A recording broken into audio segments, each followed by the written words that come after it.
parent we will talk about is the evil sitter. This name sounds a bit silly, but has a very dark meaning behind it. So watch until the end. Okay. The woman who sat on her son and crushed him to death, Jennifer Wilson.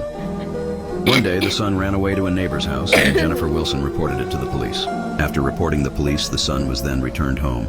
After the mother and son were alone, the son was acting up and throwing himself on the ground in front of the house. Because the son was complaining, the 340-pound woman then sat on top of her 90-pound son and was crushing him to death. This is so sad. Who sits on their son and crush them to death as a punishment? No parent would do that unless they were evil. The woman apparently thought the son wasn't really dying, and she thought he was faking it the whole time, until she got up and noticed that his eyelids were pale. The woman was sitting on her son for at least 5 minutes straight. The son was not breathing, and he didn't have a pulse, and was taken to the hospital, but was taken off of life support 2 days later. Before his death, the son said that the mother was abusive and would slap his face, and the mother wasn't his biological mother, it was his foster mother. The whole thing was caught on camera, and all you can hear is the boy screaming in pain. Jennifer Wilson was soon arrested and is only facing up to 6 years in prison. This is very sad comment. Rest in peace for the boy. And watch to the end, because these parents get crazier and crazier. These next parents actually had 13 kids, which is a lot, and the parents saw at least half of the kids, and also chained them inside the house, which is disturbing. Parents that we're mentioning in this slideshow are probably one of the worst parents you'll ever have heard of. This slideshow starts off with an image showing the parents, David and Louise Turpin, David and Louise's entire family consisting of 13 children, and photos of the home that they and their children lived in. David and Louise got married in 1985 when David was 23 years old and Louise was only 16. And because of their religion, they believed that they needed to bring as many children into the world as possible, so they got to work and had 13 kids. However, despite the fact the family looked happy from the outside, this could not be further from the truth. For years, David and Louise would falsely imprison the children in their rooms, performing a variety of different horrendous acts, only ever allowed them to eat once a day and bathe once a year. I can't imagine how hungry these kids were from only eating once a day. I feel so sad I could almost cry. Eventually, on January 14th, 2018, a 17-year-old daughter of theirs ended up escaping, calling the police, and they were caught. They received 25 years to life. This case really goes to show that even though things might look okay from the outside, sometimes they're not. I think if your kids have to escape to survive, they should not call you mom or dad, because no good mom or dad would do something this evil. Like the video if you have good parents clouds.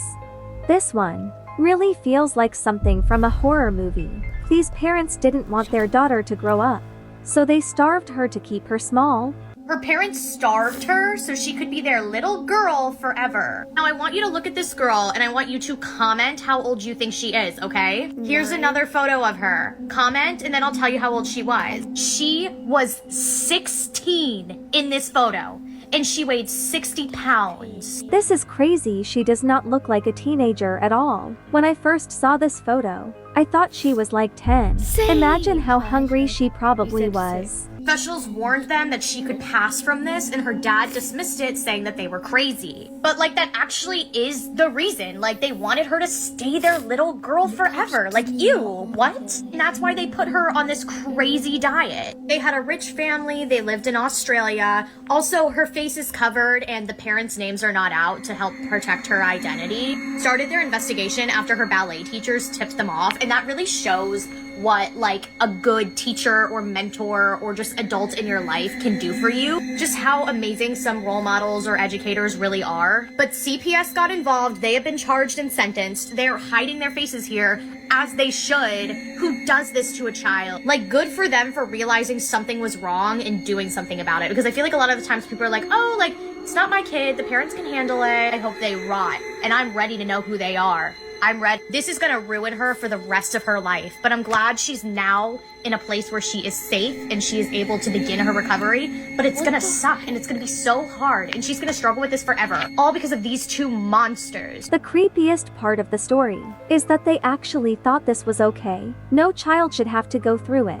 I hope this girl can eat all the cake she wants. Now, this next kid was actually on TV and became super famous. However, no one knew that the parents were actually evil. On TV, a parent seemed nice, but at home they were being abused and worse. Worst Parents Ever, Part 7. This is the case of Ariel Robinson, one of the winners of the Worst Cooks in America. So pictured here we have 30-year-old Ariel Robinson, her husband Jerry, their 2 kids on the far right, as well as their 3 foster children, 3-year-old Victoria and her 2 brothers. So on the morning of January 14th of 2021, Jerry was doing yard work when he claimed to hear Victoria screaming from the kitchen and Ariel spanking her. The supposed reason to beating her was because she was not eating pancakes fast enough. Jerry didn't intervene, and moments later he came in the house and found Victoria's lifeless body, then proceeded to try and revive her with Tylenol and an Epsom salt bath. These parents are actually so insane. Imagine getting beat so hard. You die just because you didn't eat pancakes. Like, girl, all parents know that children are picky. You shouldn't have to beat them. Victoria was already suffering cardiac arrest, and by the time they got her to the hospital, she was no longer alive. Ariel first tried putting the blame on Victoria's older brother, saying he had anger issues and beat her, but then put the blame on Jerry. Still, after all of this, Ariel got life in prison, and Jerry faces 10 to 20. This next one isn't as harmful, but it's still outrageous. These parents canceled their daughter's whole birthday party all because she got bad grades. The worst parents of all time. When this girl was 11, she was a straight A student, and it was her best friend's birthday party coming up, and she was so very excited. Well, report cards came in one day, and turns out she got a B in one of her classes. Well, her parents were pissed. They grounded her on the spot, and they told her that she couldn't go to her best friend's birthday party. She told her best friend's mom what happened. Her best friend's mom knew how tough it was for her at home, because she was constantly being yelled at, belittled, and hit by her parents all the time. Imagine planning your birthday, telling all your friends, and then boom, the party's called off randomly. So on the day of the party, right before it was gonna start, her best friend's mom drove to her house, barged in the door, and said this: "Sweetie, hi, I need you to get ready, pack a bag, you're coming to my daughter's party, and you're spending the night, okay? Quick, let's go. Excuse me, you are not taking my daughter anywhere. She is grounded and staying home tonight." "Oh, is that so? Well, how about I call Child Protective Services on you for the 50 cats pissing and in your house?" That's what I thought. Have a great night. In the end, this lady ended up calling Child Protective Services, which forced the parents to give up the kid to better new parents that would take care of her. This is good, because maybe the girl will have a good next birthday, but these next stories are insane, so you have to watch until the end. This next story is insane, because this person actually died on a playground swing, which is crazy. Make sure to watch until the end to hear this story. This has to be one of the most tragic incidents involving a child you will ever hear. On May 22nd, 2015, 25-year-old mother Romisha Sims took her 3-year-old son Jaher Dino Lee to the park for some quality time. Once they got there, Romisha placed her son on one of the swings and began pushing him. All was good until Romisha started hearing voices around her and found herself in some sort of trance and was unable to lift Jaher out of the swing. This already sounds scary. What if a monster took control of her? And when she snapped out of it, she found herself pushing her dead 3-year-old son Jaher on the swing with police officers surrounding her. It turns out Romisha was a schizophrenic and she forgot to take her medication. And she pushed her son Jaher nearly 44 hours on the swing without stopping. Temperatures fell as low as 51 degrees and it was raining when she was pushing him, which caused Jaher to die from dehydration and hypothermia. Oh my goodness. I can barely swing for an hour. I can't imagine swinging for 2 days straight. That sounds insane. During her trial, the judge found Romisha not criminally responsible and sent her free under a 5-year conditional release order, saying that she must see a psychiatrist and take her medication. This case is so sad, and can you imagine being this mother snapping out of that trance?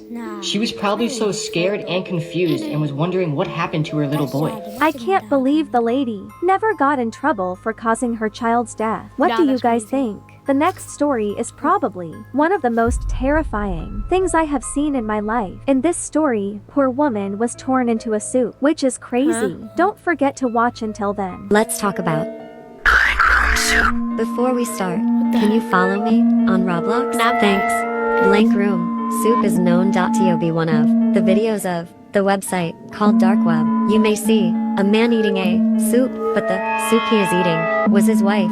Why? Because the 2 masked guys killed her wife and made her eat soup. You can see the tears on his eyes, and he is crying because his wife is dead, and he is gonna be next. Then, the 2 masked guys patted his back comforting. This sounds so awful and sad. I was actually able to find footage of this incident, so let's watch it.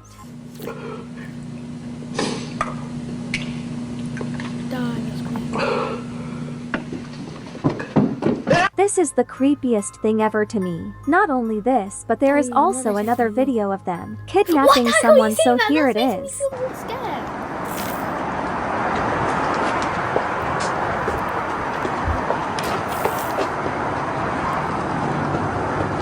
This is so awful. And apparently these people are still on the loose. So make sure to stay away from anyone that looks like this. Elisa Lam incident. Elisa Lam was known for behaving strangely in the elevator. She has strict parents who sometimes wouldn't let her travel alone or without them.